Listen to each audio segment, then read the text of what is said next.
because Karen Wild, who's our chair officer at Slough Rugby Club, which is not a million miles from Mike, she can't join us. So just some quick introductions. So good evening, everybody. Welcome to the RFU Southwest Welcoming Club presentation. Now, this is linked to the Project Phoenix campaign. My name's Dave Laram. I'm an RFU club developer looking after Buckinghamshire, Berkshire and Oxfordshire. Ben, would you like to introduce yourself, mate? Yeah, evening everyone.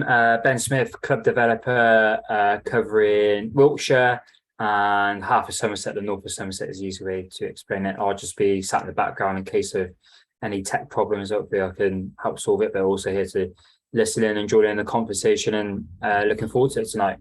Brilliant. Thanks, Ben. So just for everybody's benefit, I delivered this session on Monday, so it's kind of been tested. But the first thing I just like to do is just literally just so that people in the room know who's in the room. We've got Mike from Liskeard, we've got Adam from Keynes Cross, we've got Simon Heeks from Drifters, Mark Prestige from Grove, we've got Tony and Rich, sorry, we've got Tony from Liskeard, we've got Rich Mercer from Poosley Vale, and we've got Mike Elson from Farnham Royal. So the reason why you're all here tonight is because Project Phoenix, as I hope you're aware, is the RFU's campaign to try to support clubs around the adult social male game, and the insight that's been gathered on the back of the global pandemic around clubs that may need support around their social adult male teams. Now, when I talk about social adult male teams, for the one team adult club, it's pretty obvious, it's your only team. But for some of the clubs in the Southwest, it might be that they were running 3 teams and last season could only get 1/2 teams out. So this might be focused around that sort of like developing that 3rd team back. So just some quick admin points before we get into the presentation. I'm going to stay in presentation mode. So I can't necessarily see you, because one of the problems with Zoom is that all I can see is my screen or whoever's talking. So what I'm going to do for the purpose of this evening is I'll deliver the presentation. There will be various points where I will invite you in, but if you've got something that's burning that you want to say, then please come off mic, but just obviously make sure that we don't end up talking over each other. But there will be lots of opportunity for you to engage in the presentation. We'll be due to finish at about 8:30. If anybody's got any tech problems, typical IT consultant will say, turn it off, turn it back on again. But Ben will obviously be in the background to try and support that. So let's just have a look at what it is that we're going to be looking at. So what I want you to consider is whatever state your rugby club is in, or you've found yourself on the back of the global pandemic. Throughout the course of this evening, I would like you to almost look through the lens of not whether you're the chair, not whether you're the ONSEC, whether you're the head coach, director of rugby, whatever your role is. I want you to think about looking through a different lens at times, because the great thing is about you guys is you're so used to seeing your rugby club and the people that it all becomes very, very familiar. But sometimes we don't take a step back and take that look. And that's where myself and Ben, my colleague, we sometimes have that luxury of being able to see lots of clubs at different points and then be able to sort of almost have that fly on the wall sort of view. The other point I'd like to make is that the Project Phoenix has highlighted different needs. A lot of you will have attended, or you will have nominated people to attend a workshop a couple of weeks ago around the on-field support around the coaching element. But the start really tonight is for people like myself and Ben in our role to start to look at the off-field support that can be offered for you to start to have a look at yourselves through that different lens, and then ultimately, hopefully from tonight, inspire some insight that may lead towards some action, and to almost possibly create a discussion in your club around where you might see some low-hanging fruit that actually shouldn't really cost you anything or cost the RFU anything. A lot of the change that we can make are the simple changes that are at low cost. So that's the good news if you're a budget holder. And as I said there, on field is going to be RFU coach developers, and then off field it'll be people like myself and Ben, who are going to be working with the Project Phoenix clubs in many, many different ways. So what are we going to get from this evening? Well, from my perspective, I'm, on a selfish viewpoint, absolutely delighted, because I think I've got 3 of my own clubs here tonight, so I get some real first-hand stuff. But my real role tonight is to try to make sure that everybody throughout the session gets an opportunity to share some best practice, and that best practice might be either your own club, a club that you've been part of previously, or perhaps a club local to you that you aspire to replicate, to actually think to yourself, well, Old Rubber Duckings down the road are traditionally excellent at this, and this is what we want to sort of incorporate into our own club's sort of like DNA. So we're going to share some best practice. We're also going to have a look at the, when I say guest experience, but we're going to start to delve a little bit into what a first-time visitor to your club might experience, and how you as a club might want to think slightly different. That if we're trying to recruit new players or to get returning players to come back to us, is to make sure that we've kind of almost done everything that we can to try to make sure that we hold on to them. What we don't want them to do is to leave because their first impression wasn't great. I delivered this on Monday, and I was absolutely delighted at the end of the session with the clubs who were involved, that all of the clubs came away with several key actions based on the insight that they'd gathered. And also, you'll be glad to know, if you're busy scribbling away, I will PDF the presentation and I will email it all out to you, because what you might want to do is to either aid your own reflections from this evening, or you may wish to share with your decision makers at your club to use it as perhaps a discussion topic on your next board meeting, when, let's face it, we spend a lot of time talking about several elements. Or it might be that you've got a rugby subcommittee that you can share it with, and then they then digest and then formulate part of their planning and reporting back into the main executive. It all depends how your club operates. Gaining ideas. Look, I think the one thing that the RFU hasn't got at the moment is a bus full of players to drop off at your rugby club. Let's be really, really upfront here.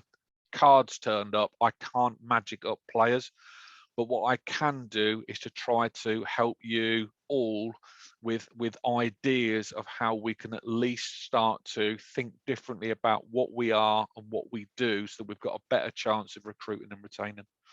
And then again, take those steps towards, you know, supporting what it is that really we're here for, and why as a club you've been nominated through the insight that was gathered last year. So that's the real outcomes that we want to achieve from tonight. So I'm not going to launch a poll simply because there's only a few of us in the room, but I'd like to ask the first question. And the first question is, and I'll put it into context, and I'll use Farnham Royal as an example, which is a club in Buckinghamshire, in the leafy suburb of sort of like a rather nice part of Buckinghamshire. If I was to visit the Farnham Royal community on a Wednesday, and I popped into the local pub, the local post office, the local college, the local school, the local large factory employer, to ask them about Farnham Royal Rugby Club, how aware do you think your local community would be that you are currently trying to recruit new adult male players? And all I'd like you to do is just literally look at the numbers below and think to yourself, where are you? And the obvious thing to do is to sit on number 3, because that's the fence sitting number 3, isn't it? That we're not great, but we're not rubbish. But where do you personally think at the moment your club is? And I'll start with Mike, just quickly. What's your number, Mike? Put me on the spot, will you? What do you think? Number 2, to be honest. Okay. But I always find this recruiting players a very strange one, because you always see these posters going up, recruiting players now. But we're always recruiting players. We're recruiting players throughout the year, whether we're running 16 teams or one team, we're always recruiting players. Okay. So it's a good point. I always try and target to say, not we're recruiting players now, it's just new players always welcome, and new players welcome. Okay. Adam? Yeah, probably looking not through my eyes, but the eyes of the community, I'll probably say a 2. suppose the problem is you're always trying to recruit through your own social media sites. Yep. And generally, your players are already on those social media sites, and not many other people have access to them or even looking at them. That one might come up in a minute, Adam. So let's hold that point. But thank you. That one, yeah. So I'd probably say too that certain aspects of our local community probably know, but the wider range don't. Not from an adult player perspective. Simon. Hey, Dave. Sorry, I missed off the question there, but I've got. Have you got a number for us, Simon, or are you struggling? Oh, can you hear me now, Dave? Yeah, I can. Yeah. Sorry, I sort of missed half the question because I'm driving, but I sort of got the gist of it. How aware is your local community that you are recruiting new adult male players on a scale of 1 being unaware, 5 being very aware? How do you think you're? I'm going to go with 2. 2. And I'm trying to change that at the moment in terms of popping into our local villages and delivering leaflets to pubs and curry houses, etc. Yep. But as a club, we've been pretty average to poor on that respect.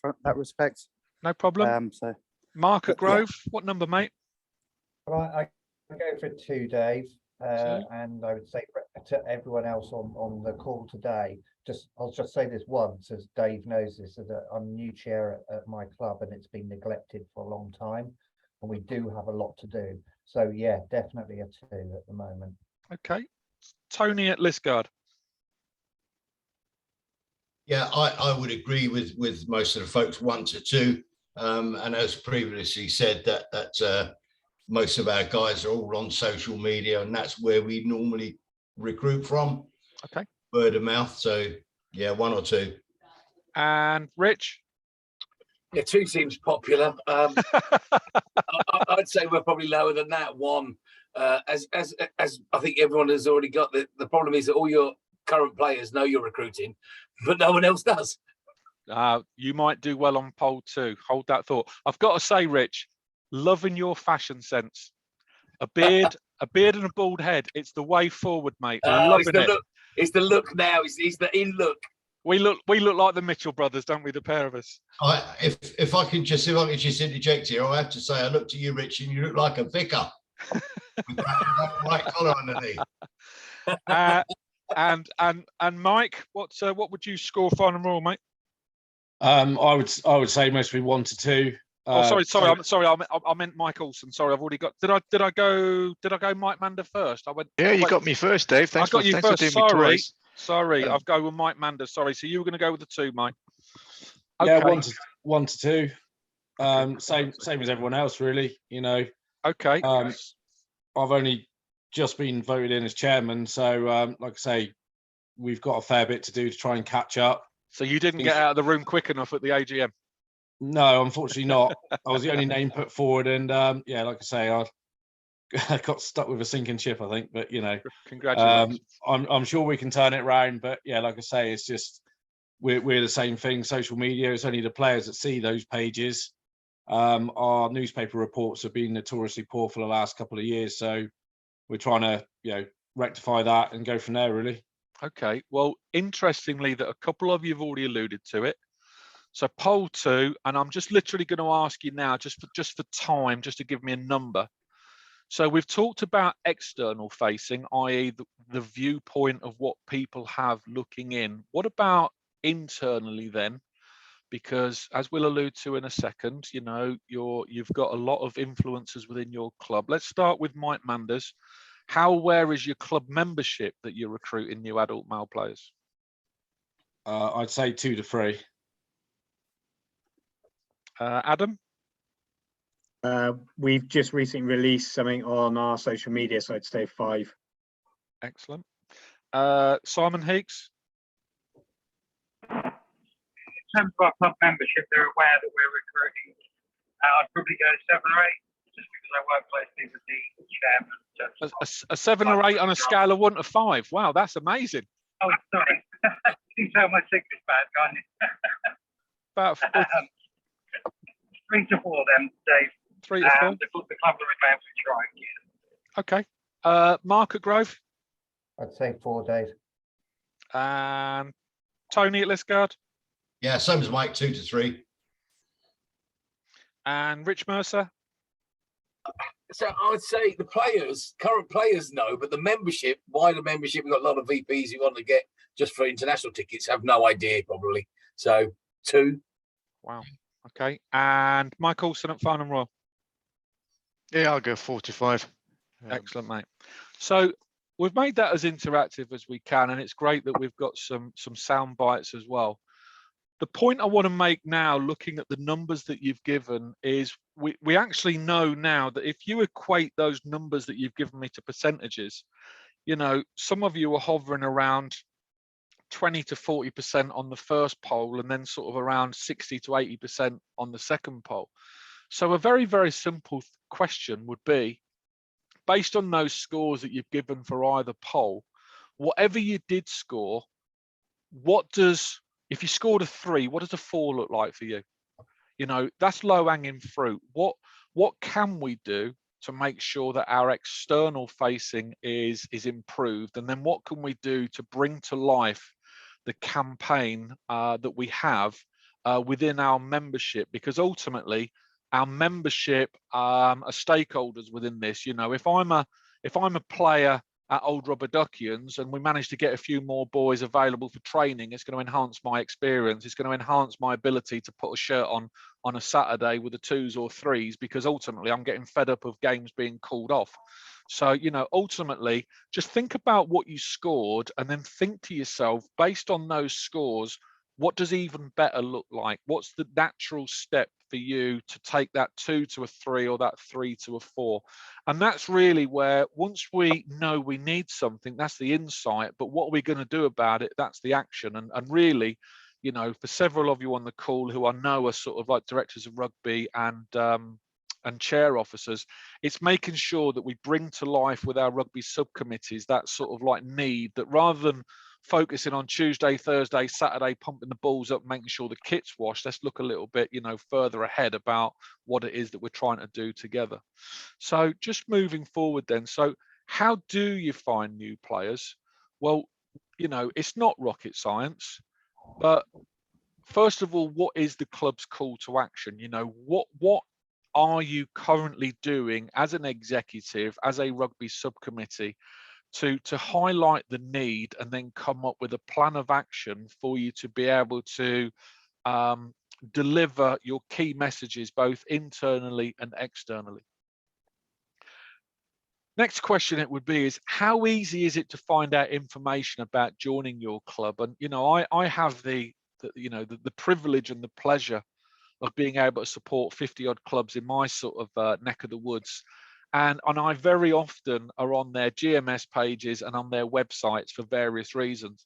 And I'm always gobsmacked at how out of date websites are, when actually, if you think about Project Phoenix, yes, we know that we're trying to retain that sort of 17 to 24-year-old by transitioning from Colts and trying to hold on to college and university players. So yes, they may have different uses of search engines, websites and social media, but your older players, your 30 to 40-year-old player, may still look at a website as the first option rather than the last. So really making sure that we've got good, clear information that's up to date and available, and contacts that are available.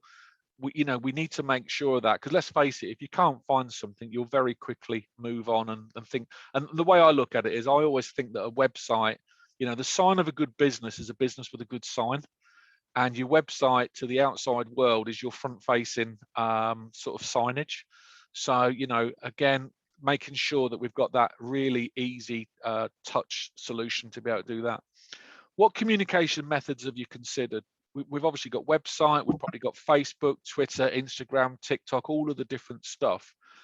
But it's making sure that we utilize those to best effect. And I know that you're probably thinking to yourself, I can't keep putting the same players wanted message on there. But as Ben will know, because Ben's kind of like one of our social media leads for the RFU Southwest, you know, there are different ways of measuring the effects that you have across social media. Just because you put a post out at 9 o'clock on a Monday doesn't mean to say that people will see it. So it's that continual sort of like refreshing and making sure that your key messaging's going out, and then trying to be a little bit sort of strategic about what you're doing and how.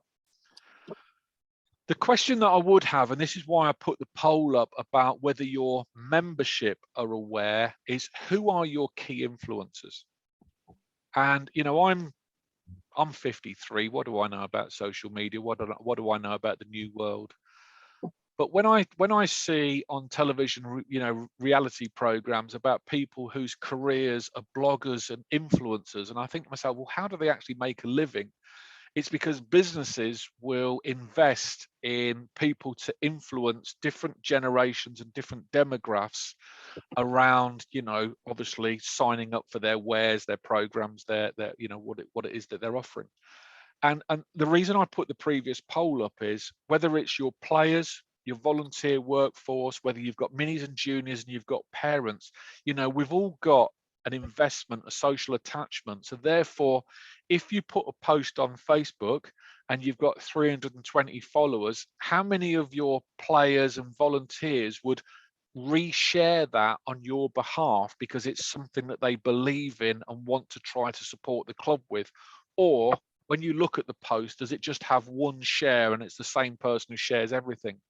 So my point here is the key messaging that I would probably want to get across to my membership if I was the chair or the director of rugby is, guys, we're all in this together. You know, we either really dig deep and try to regenerate ourselves, otherwise, you know, it's death by 1,000 cuts. So just think to yourself, what kind of conversations could you have? What kind of messaging could you create with your own membership for them to be aware of your current situation, be aware of your plans, and to almost feel that they can do something? And even if it's just pressing a share button on something, it might mean that if they've got a story that goes on their own news profile, all of a sudden then your posts are reaching a wider audience. And, you know, will it work? I can't say that you're going to get a first team fly half through it, but I think you've got more chance if you start to create more visibility about what your needs are. And then lastly, I think Simon said that he's been around the Drifters area, and it's interesting because I've got Simon from Drifters and Mike from Farnham Royal on the call, and they're both about sort of 2 or 3 miles from each other as rugby clubs. So they're kind of, even though they're in quite a rural area, they're very sort of like close to each other. I think it's even less than that. Less, yeah. Yeah. But in terms of drop him off the call, please. That's it. I'm glad you raised that to challenge me and Michael face. Yeah. In the same league as well. In terms of that collaboration piece, you know, when I hear Simon saying that, you know, he's going out to the local pubs, the gyms, the curry houses, you know, all of the different institutions around, that's really when we can start to demonstrate that collaboration with outside stakeholders, because actually it's going to benefit those stakeholders if we start to recruit more players and play more teams, because ultimately it's going to drive more trade into their sort of businesses and X, Y, and Z.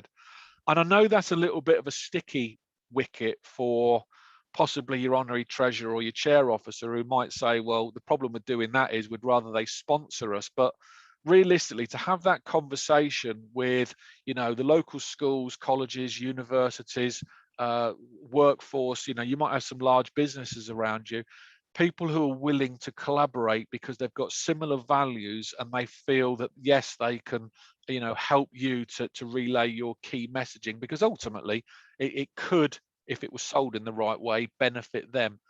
And this is at no cost. It won't cost you anything. It won't cost them anything apart from time. So who are you collaborating with? And of course, the other obvious people to collaborate with is your constituent body. You know, are your constituent body aware of your, well, they should be aware of your Project Phoenix status, but are they aware of some of the stuff that you're doing? And could you be tagging them in to various posts that you're putting out so that they could almost help to circulate information to a wider field? So just think to yourselves now, who could we be collaborating with to try to help us to promote the fact that we are trying to recruit new players in? Dave, I've got a quick question on Of that. course. Go on then. Do you see ever rugby clubs collaborating with each other and specifically where we're quite a small club in a small catchment area, but we've got neighbouring large clubs that have 2, 3, 4 teams, which there would be benefit in them lending us players or getting games for us, benefits for us to bolster teams, benefits for them to get their players playing. Do you see that? We've tried it in the past. It doesn't particularly, clubs don't tend to collaborate that well together. Do you see that now through Phoenix or not? No, Rich, I think you're absolutely on the money. If you look at the mini and junior game, minis and juniors have been clustering for many, many years because you don't always have a squad of 25 available on a Sunday morning, especially when you start to get in the juniors. Yeah, exactly. I was the youth chair until I took on the chair at the club, so I'm used to it. Yeah. So there are agreements in place where we can start to, and I know that Drifters are on the call and they're going to be doing some stuff with Slough, which is really exciting. But to actually bring. Sorry, Dave, could I jump in there? Mike, yeah. Well, what we're trying to do is just collaborate a bit with Slough to get some decent sessions going. So if you want to get involved as well, Mike, we touch base later. Excellent. Thank you, Simon. Yeah, no, thanks for the invite, Simon. So my point I was going to make is that, we haven't necessarily learned from the mini and junior game. The women's game has done it successfully for years as well, and we probably haven't learned from the women's game either. But the example I can give you is Berkshire Hall, or a Project Phoenix club in Berkshire, obviously, hence why they're called Berkshire Hall. And they have had a conversation with Big Brother down the road, which is Rams. Now, Rams play National 1, but Rams run sort of 4 or 5 teams every Saturday. Now, their 5th team last year had sort of 8, 9, 10 regular boys who sometimes weren't getting a game. So their game was getting called off, and then down the road, Shire Hall's game was getting called off because they only had 8 or 9 players. And yet, if the left hand spoke to the right hand, they would be able to play as a group because all the boys want to do is play. So what's happened there is the 2 chairmen have met and have had an agreement where a number of social players will be loaned from the big brother down to the little brother to help them out.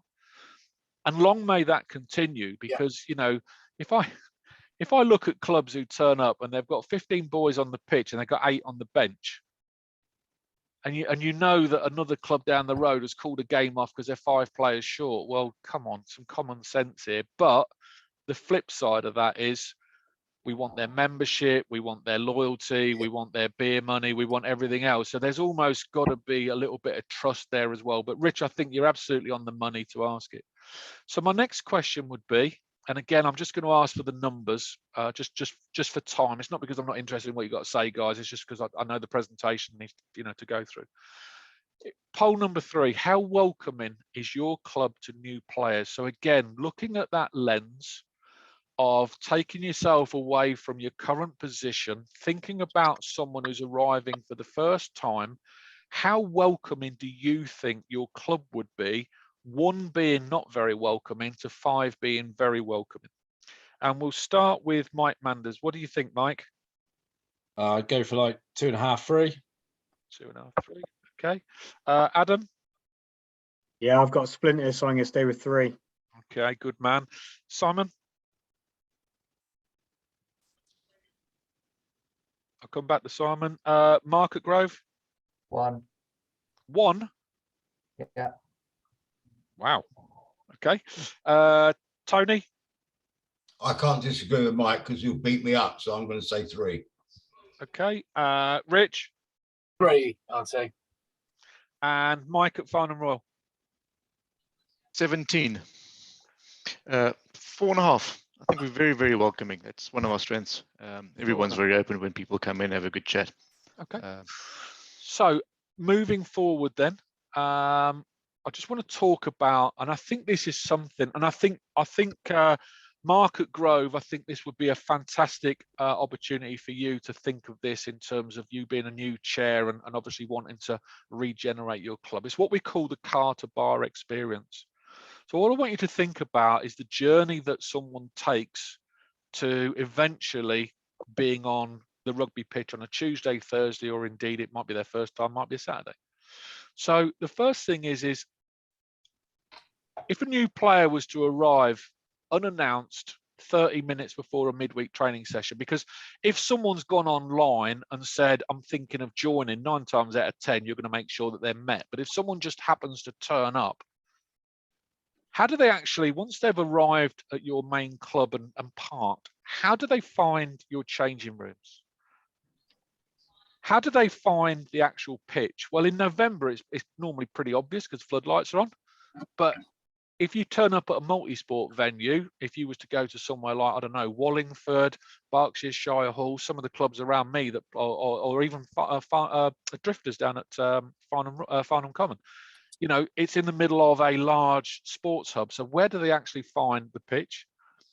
What is the corporate welcome? And when I talk about the corporate welcome, I'm not talking about the bloke who sweeps the changing rooms out with a flat cap and a fag hanging out of his mouth. I'm talking about you as an executive knowing that you've got someone who can almost sell your club to somebody new, giving all of the key messaging that you would want them to do in an elevator pitch. And let's face it, in this modern day, most of you have been involved in the interview process where you normally have like a 60-second or a 2-minute elevator pitch of why you want the job that you're being interviewed for. And I would probably suggest is, what would you expect that elevator pitch to be from anybody who is the corporate welcome for anybody who's new at your club? When they do arrive, again, who is their appointed mentor for the duration of their visit? I.e., who's going to say, follow me, fella, I'll show you where the dressing rooms are. I'm just going to nip to the loo, but give us a shout when you're ready. I'll walk you out onto the pitch and introduce you to the boys. So, you know, would your senior players, or any of your players, or your coaches, team managers, would they necessarily know that there's an expectation for them to go a little bit beyond the expected for someone on a first-time visit? How do you then communicate with a new player to keep hold of them? I can tell you what will happen. If that player goes out there and is absolutely ripped, does 100 meters in 10 seconds and can spin past 30 meters off both hands, that player will be signed up by about 8:30 that night. But if they are someone who's new to rugby, a little bit out of condition, and everybody else is focused on the first team match on a Saturday, there's a good chance that that player might not necessarily get the same sort of, how can I put it, post-training care as someone who's likely to be the saviour of our season. So how would you communicate with the new player? And then once you've got someone who's been in, at what point would you consider gaining their feedback to allow you to then feed forward for you to make sure that the next person who's new to the door gets a better experience? And even if it's a first-class experience, how could it be even better? So just to go through some of the insight that I've had on a previous workshop, a lot of changing rooms aren't necessarily signposted for training. They're signposted for match days because you've probably got 4 to 6 changing rooms and you normally have a blackboard outside. But sometimes there's not necessarily, players don't know which one's the training changing room. So again, how could you perhaps improve your signage? In terms of the pitch, if the floodlights are on because it's dark, it's obvious, but in daylight, and perhaps the kids are training and the women are training, how does that person who might be a little bit nervous about coming into rugby for the first time or joining a new club, how would they actually find your, you know, where the session's going to take place? We've talked about that corporate welcome. You know, your first team coach is probably setting up. The last thing he's thinking about is walking over to a new player to introduce himself, because if he takes 5 minutes to do that, then he's got 25 boys hanging around waiting to start. But realistically, are your coaches, team managers and physio, have they been almost upskilled by your club so they know what to say so they can sell the club to that first time person? In terms of the mentoring, I'd expect your captain or a previous captain to know those ambassadorial duties.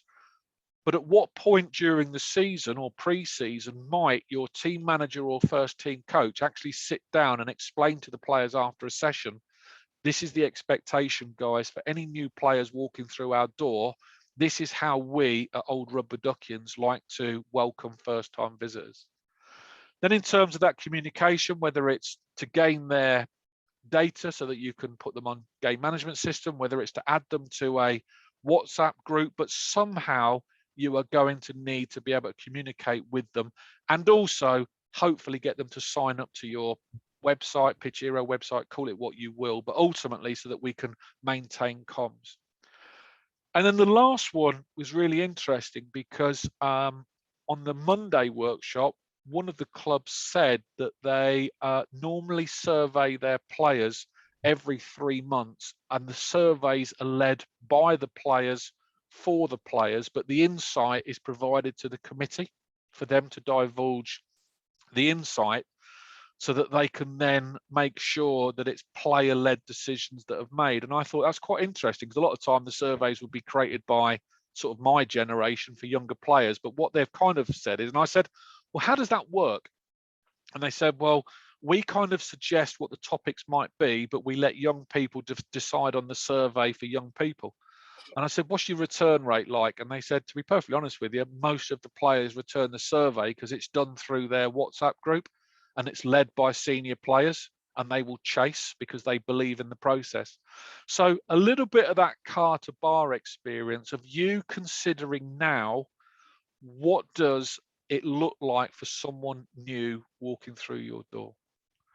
So again, I'm not going to massively go into this one just for time, because I just know that we're just running a little bit behind. But again, thinking about your scores on you being welcoming and some of the stuff that I've just talked about, knowing what your score was, what does even better look like? What notes are you putting down on your pad now that you think to yourself, Dave's just spoken about this, and let's face it, there's a lot more I could have spoken about, but ultimately, what are our quick wins? What could we do differently tomorrow that's going to have a lasting impact as we start to improve our welcome as part of our ongoing processes?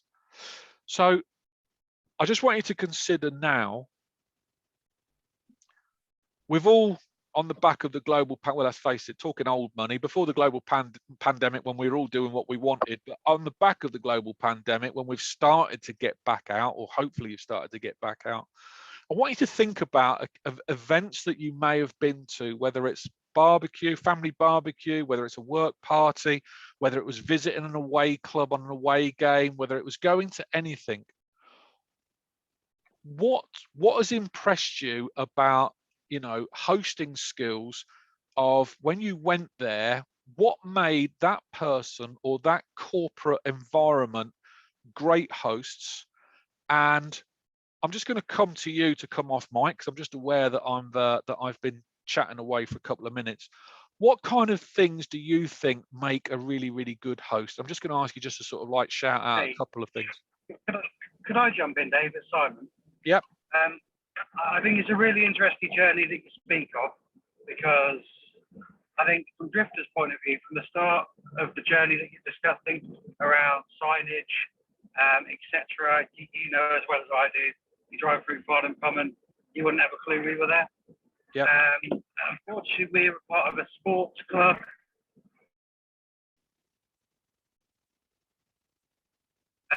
Which they try and drive the sport. We're a second thought, which I get from a consensus in terms of being part of that environment. And you might not be any expert in this in terms of street furniture and signage, signposts, Drifters Rugby Club, with a council. Yeah, I think the signage. I think in this day and age, I mean, signage is great on the roadside because it promotes you as a business. But ultimately, if I'm trying to find you, I'm just going to put you into Google Maps anyway. It's when I arrive.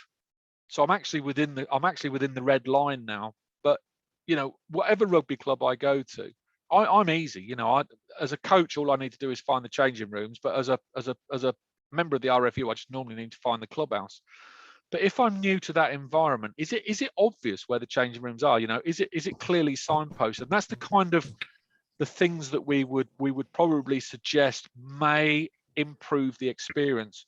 But just thinking now, what does make a good host? What would you expect of a good host? It's a real interest in yourself. It's not being totally obsessed by your own organisation. It's finding out information about them, what makes them tick, what makes them, and being there to provide a great service for them. So when you have a great service from a hotel or a business, they've obsessed about you and you want to go back because it's addictive. That kind of interaction. Yeah. And how much technically, Rich, would that cost for your that's people? Free. Exactly. It's manners maketh man, isn't it? You know, manners cost nothing. So I love that. So let's just put a few up. So, you know, when that person arrives and they're being hosted, does that host make that great first impression, which you've alluded to, Rich? Yeah. Is the facility clean and pleasant?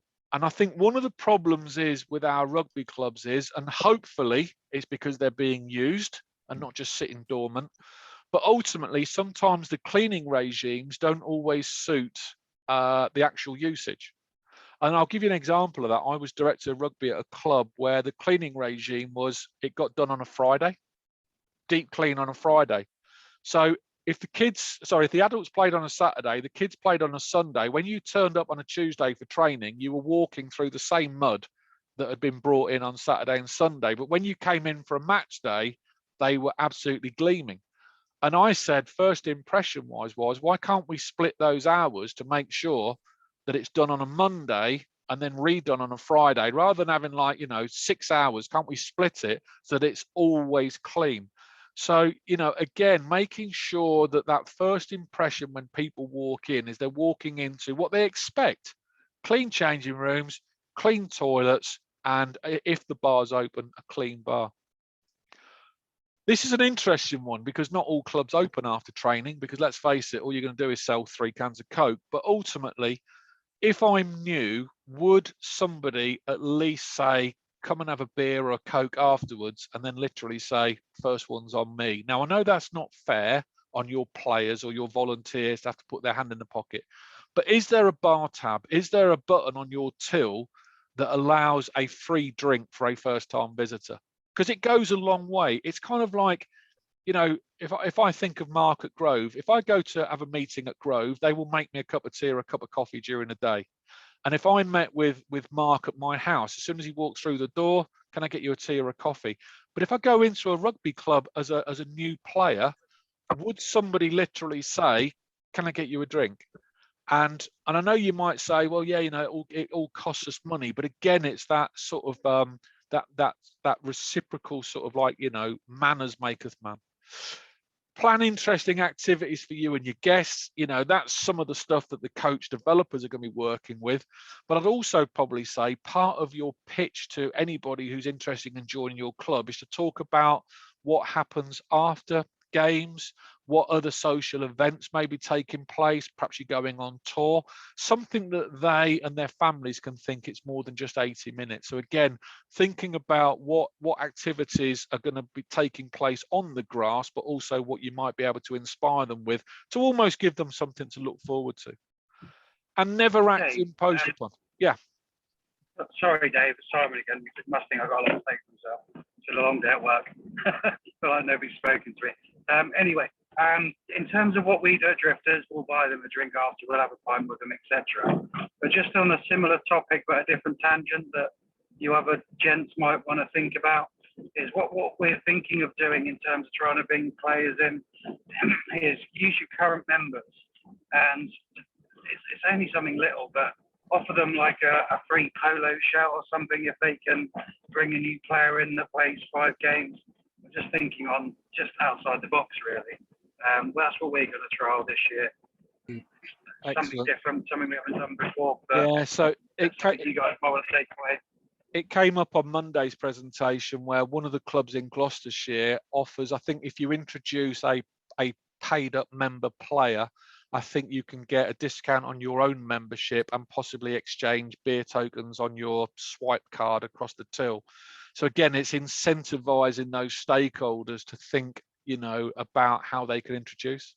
The one at the bottom there, number 5, as a former head coach, you know, if I knew a player was joining, I would say to them, I'd say to them, you know, meet me at 7 o'clock. I'll have a chat with you before I set up. If they turn up at 29 minutes past when I'm setting up, I might come across that they are imposing on me. But what I would do is I would always say to my assistant coach, Gareth, could you just go across? We've got a new player. Can you go across, introduce yourself, talk to them about the session, and then just say that, you know, I as head coach will come across and have a chat to them during and then after the session. So again, trying to make sure that we extend that sort of hand of friendship.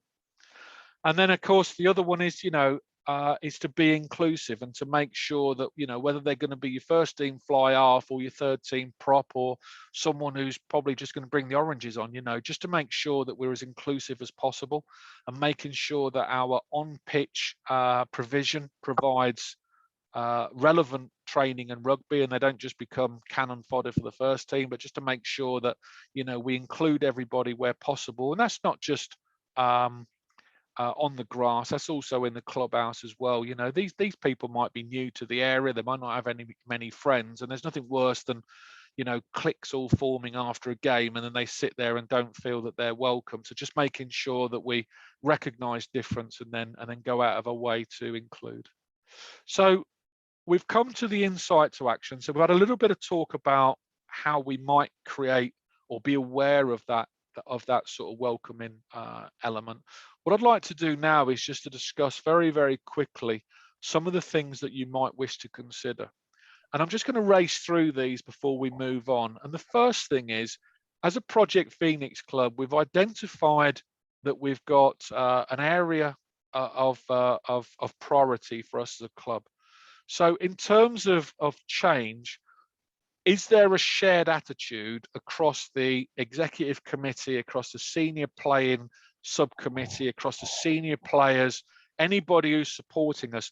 Is there an attitude that we may need to change if we're going to, you know, become better at what we do? Is there also a recognition that possibly from a facility perspective, we may need to do something that hasn't been done for a while to modernize or change? And then from an organizational perspective, again, are we prepared that we may need to modernize our organization to make sure that we are in a stronger place to be able to make sure that we are welcoming so that we can try to get new players or returning players back to the door? So I'm just going to go through these in a tiny bit of detail. So in terms of attitude and traditions, what I'd like you to consider is think about your club, think about its history, think about what it looks like, but most importantly, what does it look like moving forward? i.e., what does your club look like next year? What does it look like in 3, 5, 10 years? Because ultimately you're the custodians, you know, and let's face it, a lot of people will tell you, I can remember the day when we put 5, 6, 7, 10 teams out and we're only putting 2 out now. So they're almost saying it must be your fault. So, you know, what can we do to predict what our future looks like?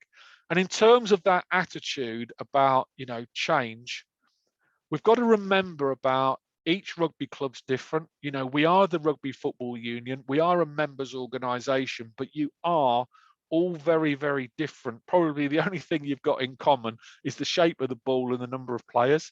But ultimately, you know, our fantastic rugby clubs are all based on different histories with different traditions. So what I would consider is, what are those traditions that you really value, that you want to become part of that elevator pitch, that you want to really desperately hold on to? But then ultimately, and this might be where you start to engage with the younger generation that are pulling on your shirts, is what new traditions do you want to create? You know, what is the new future of old Rubber Duckians? Because we can't live in the past. We can't keep dusting the photographs from 1954. You know, ultimately, what does the next generation want from your rugby club? So we've got a foot in the past, but we're obviously moving forward to make sure that we're prepared to think differently, because we obviously want a different outcome. Because let's face it, if we keep doing what we've always done, you're going to keep getting what you've always got, which ultimately is, if we don't recruit and we don't retain, then it's a very, very slow death. In terms of the change around facilities, and again, I did say we're going to talk about things that don't cost money. We all know that facilities cost money, but ultimately you could see it as an investment rather than a drain on your current financial state. But in terms of facilities, how would your players rate the social space? That if you talk to players in your Colts, your first team, second team, third team, women, and also new players, of having those really open and honest conversations with people who are prepared to tell you how they see it, how would people rate the social spaces of your facility? Because if your social space is good, then it's somewhere that people want to spend their leisure time and spend their hard-earned pound. If it's something that's just somewhere I eat shepherd's pie and have a can before I go somewhere that's better, then ultimately we're not creating that rugby atmosphere. We're not creating that post-match sort of like want to stay around, and ultimately they're spending money somewhere else. And also, let's not lose sight of the fact that, especially from the global pandemic, where people spent a lot more time at home than perhaps they did, let's also make sure that our social spaces reflect the needs of partners and families. And I think what's interesting there is, I'll very, very quickly tell you a quick story about a club. And this was our area facilities manager who told us a few years ago about a club in Gloucestershire where, after a first team game, the chairman noticed that the players and wives and girlfriends all kind of got up at about 6:30 and all left en masse. And thought, well, why are they all leaving? So one week he decided to follow them and noticed that they all literally decamped to a more modern bar with different furnishings, different lighting, different entertainment. So looking at that as they're voting with their feet and going somewhere that's obviously the kind of social space they want to be, he managed to speak to the manager and asked who designed their interior design. And then spoke to the interior designer and said, could you come to our rugby club and kind of almost replicate it in this part of our rugby club? And that's what they did. And then what they found was, post-match, players, wives and girlfriends were prepared to stay longer, which ultimately meant that the boys could stay and have a beer longer, which ultimately again meant that the players, the team, could stay longer. And then all of a sudden it was kind of driving that culture that the chairman was desperate to keep. Because let's face it, my generation, we used to change in cattle sheds and sort of like drink in porter cabins because that was the expectation. But nowadays it's a little bit different. So again, just thinking about how our social spaces need to reflect the needs of not just our players, but also their partners and families. Because, as Warren Gatland very often says on the Lions videos, a happy family is a happy player. So, let's just have a little think about that. And then lastly, with the organization, thinking about that family friendly element, we know that older generation players are making decisions not to return. Is it because they've spent time with families? Is it because wives and girlfriends or husbands, depending on their situation? Is it because they've got used to them being around? So if the player is prepared to step back into the environment, are we prepared? When I say prepared, I don't mean attitudinal wise, but are we prepared facility wise and welcoming wise to have wives and girlfriends and babies and children around the facility? And the most obvious thing to think about is, if I was a secret shopper going into your rugby club on a vibrant match day, what would my first impression be? And I know Mark Prestige is writing this down at Grove. I know he's now writing Secret Shopper, great idea, I'll get somebody.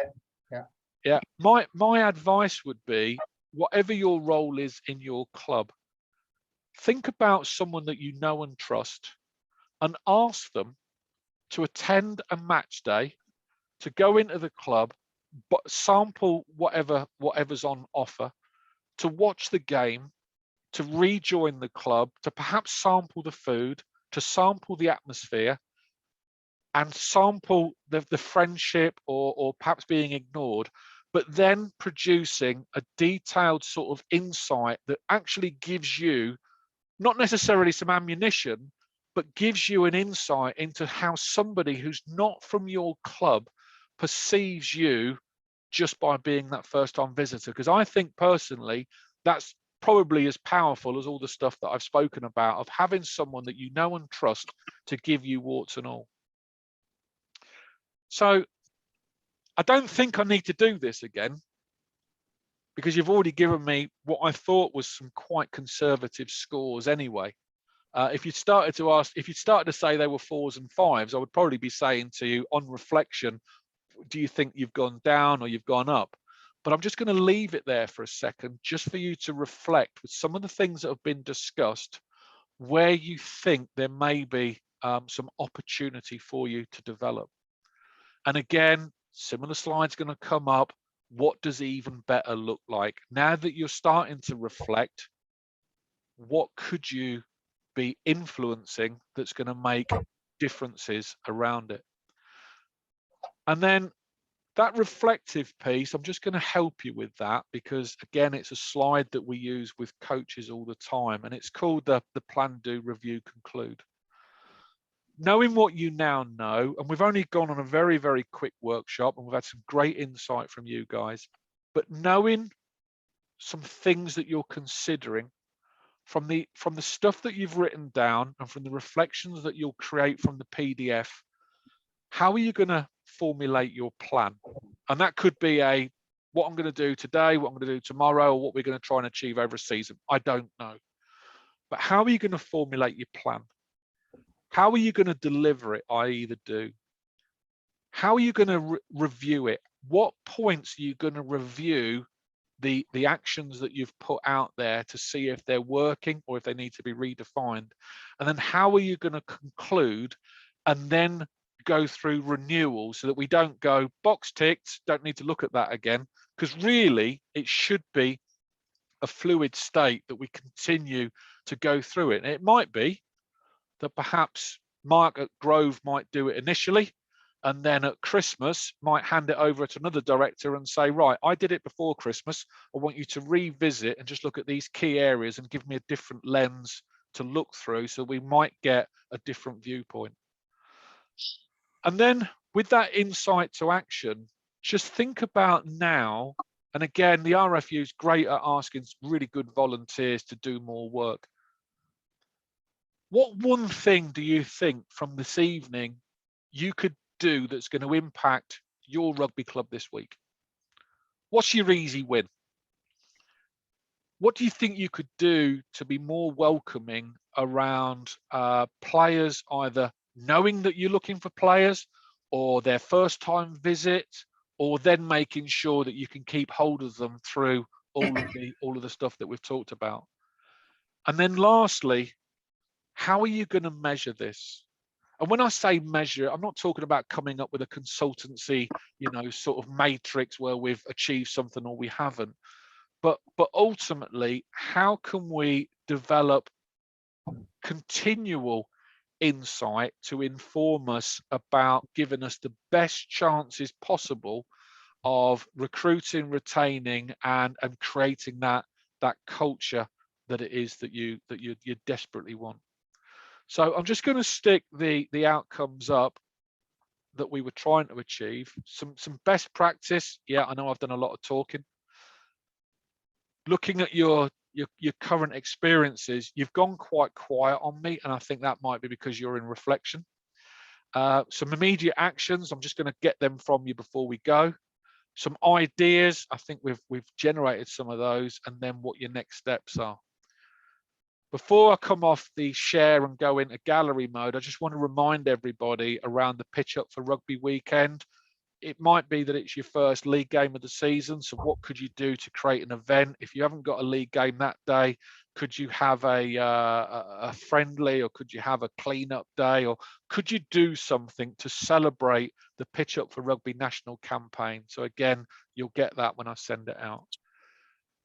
So based on quite a lot of me talking, which is really bad presentation, but I just know that we were going to overrun, so I just ramped up a bit.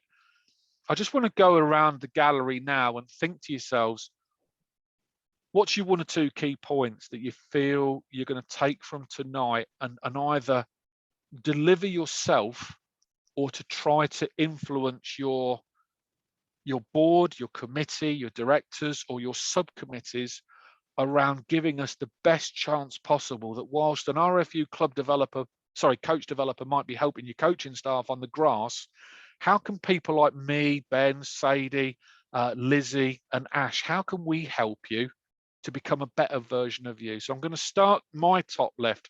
Mike Mandy, you've got loads of pressure on you, Mike. Mike, what do you think your first 2 actions might be? I think are trying to get popularity again, trying to draw in players, that sort of thing, and the welcoming thing as well. When I retired from playing this year, but notoriously we'd have a stranger turn up and he'd just join in. There'd be no welcome, so I think that's one of the 2 things, and welcoming youth into the club, into the seniors a bit better. Oh, nice. So that transition piece. Do you know? It's interesting because I'm a cards up kind of bloke. I think when we first start these workshops, I think a lot of people go, "Oh, here we go. RFU could be telling us what to do." The real asset of these workshops is to promote self-reflection, and for you, Mike, to say that I've just stopped playing and actually thinking about it.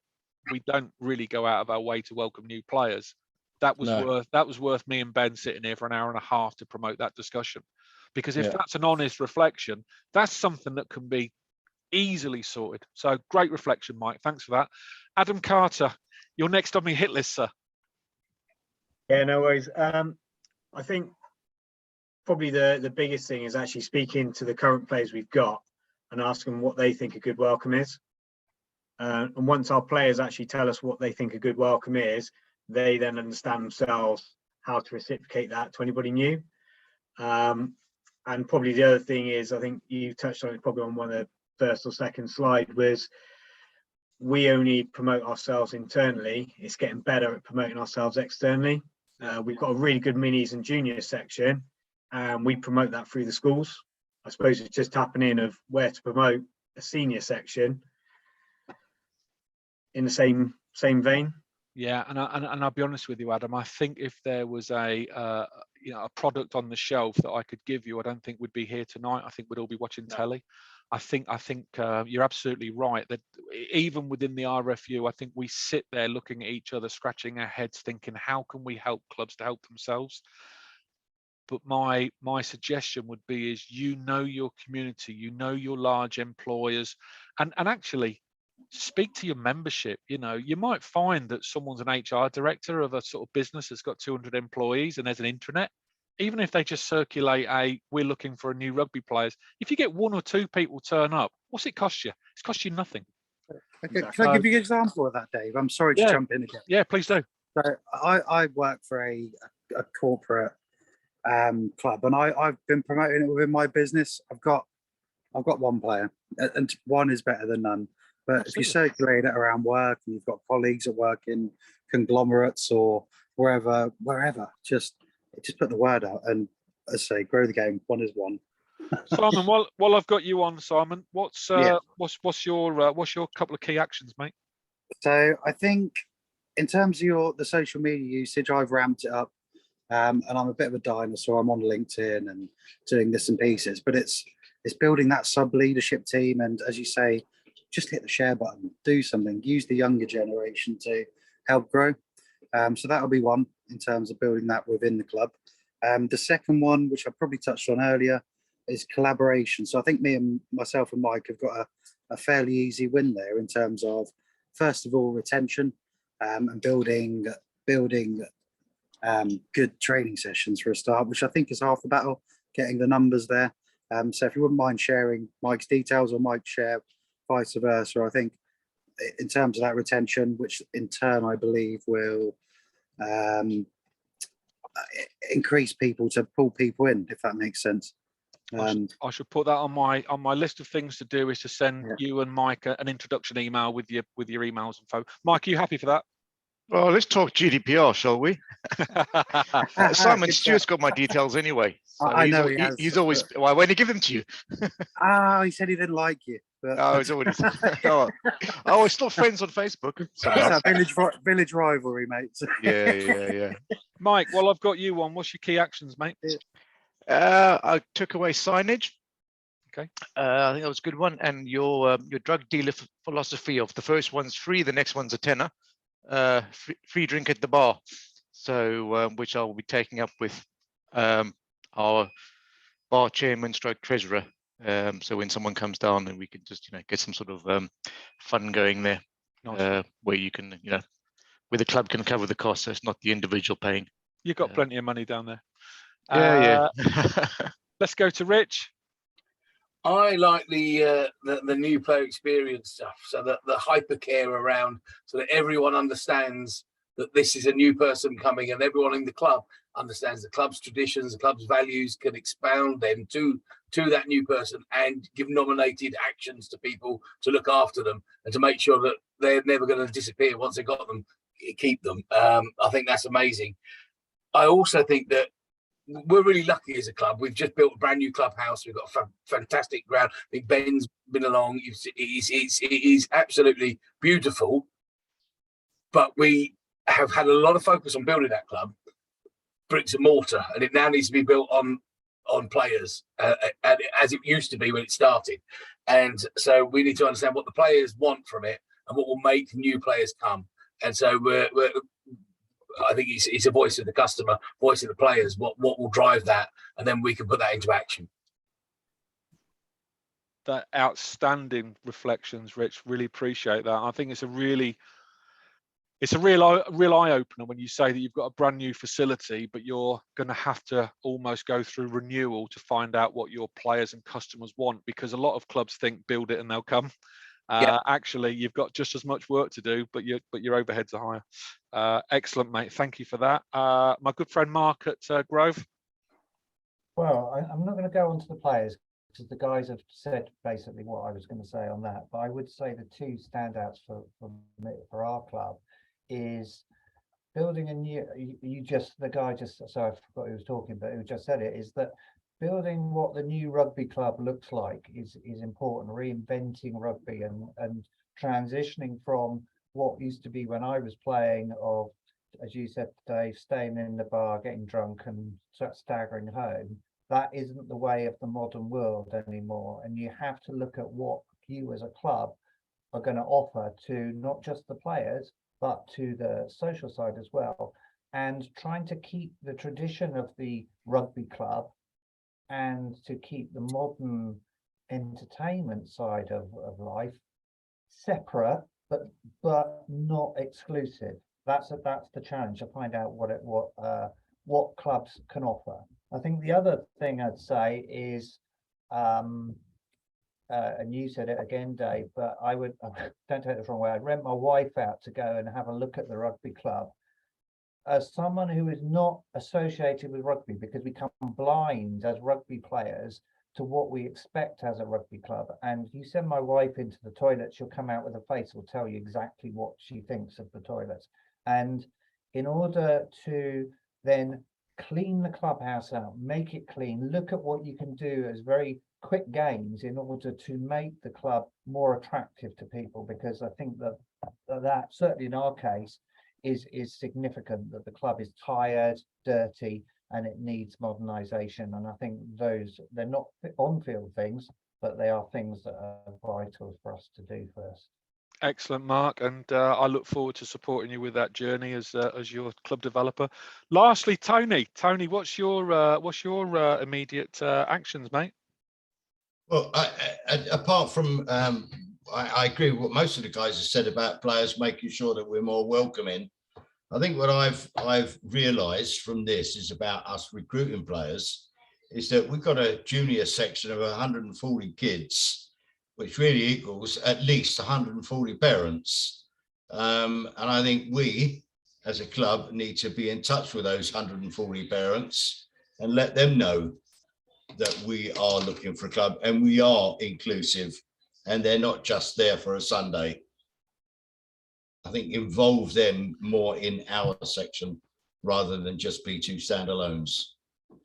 I love that, Tony. I mean, it's you know, a lot of clubs talk about a one club ethos, but ultimately parents' emotional attachment is their own child. But as they play over a number of seasons, they start to love the shirt, they love the club.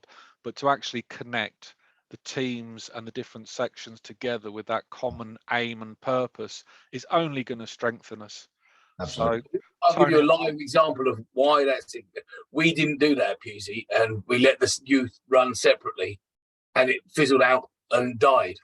And it's happened twice because we've made the same mistake over 15 years, and it's heartbreaking to see all that work that goes into it. Yeah. And when people move to new clubs or new areas and the pivotal people go, then it hasn't got a shared value and it hasn't got that shared goal. So it goes, it dies, and unless you get it 100% as one club, it won't stick. Guys, I'm just going to reflect now, just looking at what you've said. I don't think anything that you've really said costs anything. I think most of it just costs a little bit of time. Before I do my closing speech, Ben, any reflections from you, mate?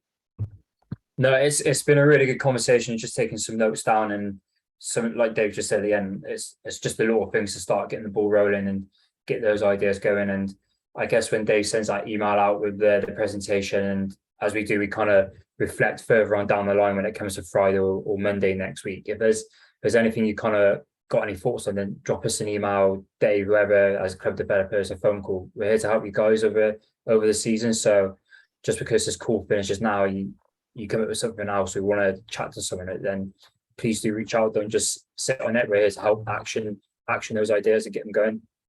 Excellent. Thanks, Ben. Dave, can I Yes, just Mark. say one thing? I think you're wrapping up. I think this might be useful to everyone, and is that what we've done over the last 6 months is put together a 5-year plan, which is all of our aims for all aspects of the club, from the youth to the seniors, everything, and it includes social facilities, it includes everything a rugby club does, and it's a very detailed plan. And you said something earlier about how do you monitor how that you're achieving what you want to do, and I would recommend to anyone they haven't done it to think about doing a 5-year plan, because then you can check how you progressed against that in 6 months, a year, etc. And that's the way that we're going to measure how we manage, how we're managing to improve at growth. Thank you, Mark. Guys, it's we've run slightly over. We were slightly late starting, but I won't apologise when you're having such good conversations with really good people. So, look, best of luck to all of the clubs on the call. As Ben alluded to, your club developers will pick up with you around, you know, the next levels of support. And again, I've got a couple of my clubs on the call now. Please use those reflections and start to have those conversations and include the people you need. I'll share the PDF slides as I said I would. And if you need anything else, please come back to either myself or club developers who you work with, and we'll take you on the next part of the journey. But again, thank you for your time. Enjoy the good weather, because it will soon be rugby and you'll soon be back to being manic again. So I look forward to seeing the journey over the next few months. Thanks, guys. Thanks, Dave. Great session. Thanks a lot. Cheers, guys. Cheers. Take care. Thanks, Dave. Bye. Thanks, Dave. Thank you. Cheers, Al. Thanks, guys. Thanks, Dave Biddle. Speak soon. Thank you.